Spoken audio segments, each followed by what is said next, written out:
करेंगे नहीं करेंगे, पैसा देला लेके नाचरा नहीं करेंगे। झगड़े की पंचायत में बेटी का सौदा, अरे नहीं करेंगे नहीं करेंगे नहीं करेंगे।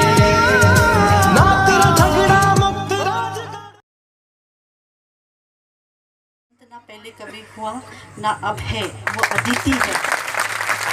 और आज हमारे समाज को कबीर की ज़रूरत है। हम जाति पाति के भेद में हिंदू मुसलमान ये तो ठीक है, एक वर्ग है, लेकिन हिंदू ही वर्गों में बटे हुए हैं।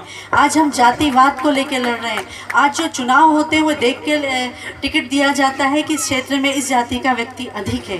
तो ये जातिवाद की जड़ें हमें जकड़ी हुई है। तो यदि हम आदरणीय गुरु जी के सानिध्य में इसी तरह से जुड़ेंगे और कबीर जी का अनुसरण करेंगे तो हो सकता है कि केवल ये जाति पाति को भूलकर केवल इंसानियत, इंसान हमारा जो धर्म है इंसानियत, उसका हम पालन करें और इंसान बन के जिए। यदि हम इंसान बन जाएंगे तो हमारा जो हमारी भारत की वो है वासुदेव कुटुंबकम की जो भावना है, जो हमारा सपना है वो साकार हो सकता है। मैं कहती हूँ कि यहाँ मंच पर एक व्यक्ति को भेजें और उसका खून निकालें और दूसरे व्यक्ति का और तीसरे व्यक्ति से आप ये कह दें कि उसके खून में अंतर बताएं, ये हिंदू का है, मुसलमान का है, सवर्ण का है या एसटी का है, एसटी का है। कोई इसका पता कर सकता है क्या? एक पिक्चर भी शायद उसमें है। नाना पाटेकर ने कहा है उसको कि बताइए खून किसका है। तो जब हम इसका परीक्षण नहीं कर सकते तो फिर हम जाति पाति के भेद को क्यों वो करते हैं? राम और रहीम सब एक ही हैं। हिंदू मुसलमान और जाति और ये वर्ग सब हमारे द्वारा बनाए गए हैं। हमारी आत्मा ही परमात्मा है। और जब हम ये सारे भेदभाव को भूल जाएंगे तो स्वाभाविक है हमारे अंदर जो चक्र हैं, ज्ञान के चक्षु हैं, वो खुल जाएंगे और हमें जो निर्गुण ब्रह्म का जो ज्ञान है वो ऑटोमेटिक हो जाएगा। कबीर ने जो ब्रह्म को निर्गुण बताया है, कोई आकार नहीं बताया है, और उसको प्राप्त करने के लिए भक्ति और ज्ञान दो रास्ते बताए हैं। जिसके पास भक्ति और ज्ञान है उस परमात्मा को प्राप्त कर सकता है। उसका कोई आकार नहीं है, वो कण कण में विराजमान है। और आज इस समाज को हम आधुनिकता के उसमें काफ़ी बढ़ रहे हैं, मॉडर्न बन रहे हैं। हम पाश्चात्य संस्कृति का अनुसरण कर रहे हैं। और मैं यहाँ कहूँगी कि एक ज्वलंत उदाहरण पाश्चात्य संस्कृति की नारी शक्ति की प्रतीक जो मेरे सामने बैठी हैं, परम आदरणीय अम्बा सारा मैडम, जो पाश्चात्य होते हुए हमारी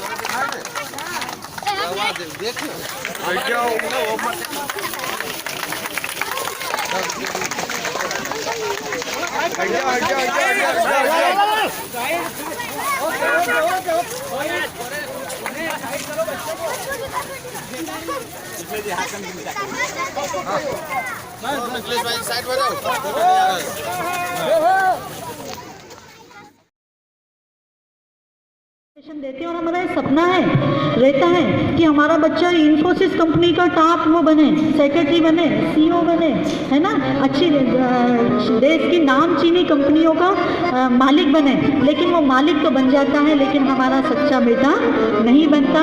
वो ही बेटा जब हमसे दूर होता है तो माँ के दिल के टुकड़े टुकड़े हो जाते हैं। ठीक है ना? तो आज आवश्यकता किस बात की है? संस्कार की। और वो संस्कार कौन दे सकता है? माँ ही दे सकती है। दे सकती है ना?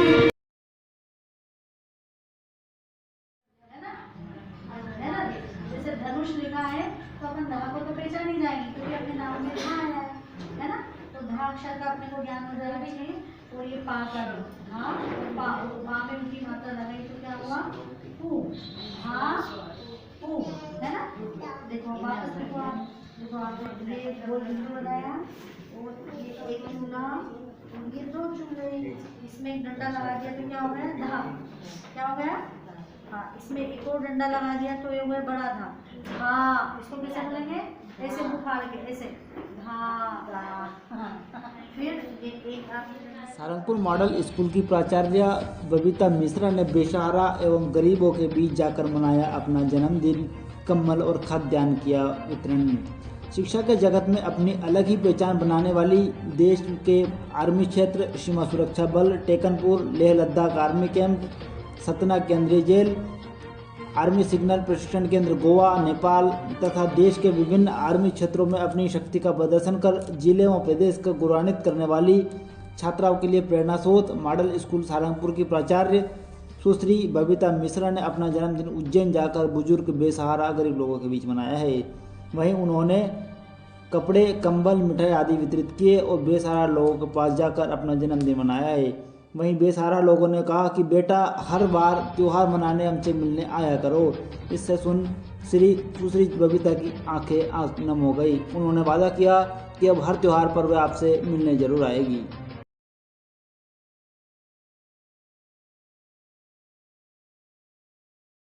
लेकिन वहाँ जो राजा थे उनको दे दिया कि ये लीजिए आपकी भेंट, और इसके बदले में राजा ने उनको सोने चांदी की अशरफियाँ भेंट की कि चलो ठीक है। अब राजा ने जब रानी को दिया तो रानी ने कहा इतना सुंदर मैं एक हाथ में कैसे पहनूंगी, दोनों हाथ का कंगन चाहिए मुझे, तो ये एक का मैं क्या करूँगी। अब वो जो संत थे उनकी बात लग गई कि अब एक और में कंगन कहाँ से लाऊंगा। ठीक है, बहुत प्रयास करा, क्या करें। अब मन मार के जाना पड़ा रविदास जी के पास, और राजा ने ये फरमान कर दिया कि यदि दूसरा कंगन नहीं आया, किस जोहरी के पास से लाए हो, बताओ इसकी कीमत क्या है। और अब वो जोहरी का नाम भी नहीं मालूम, कैसे क्या बताएं किसने दिया है। ठीक है, वो परेशानी में पड़ गए। अब हार थक के वापस रविदास जी के पास आए कि यदि मैं कंगन नहीं ले जाके दूंगा तो राजा साहब मुझे सजा दे देंगे, मुझे पनिश कर देंगे। रविदास जी को पूरा बताया कि ऐसा है, अब क्या करें। उन्होंने बोला घबराओ मत। वो चर्मकार समाज से थे रविदास जी, और वो अपनी वो जो क्या होता है कुंडा टाइप था जिसमें कटोरा, जिसमें वो अपने इस चमड़े को गलाने का काम करते थे। ठीक है, उन्होंने वहीं पानी डाला, ठीक है, और माँ की आराधना की, माँ वहाँ पर प्रकट हुई और दूसरा कंगन दे दिया। तो उनकी जो युक्ति है ना, मन चंगा तो कठौती में गंगा। ठीक है, तो ये संस्कारों का ही प्रभाव था, ये उनके संस्कार थे जिसके कारण माँ गंगा प्रसन्न थी। और आज इस चित्र को हम माल्यार्पण कर रहे हैं, ये उनके मतलब एक बहुत मजबूत संस्कारों का परिणाम है। तो मैं अपने पहले तो छोटे बच्चों से बात करूं, फिर यहाँ पर माताएं भी बैठी।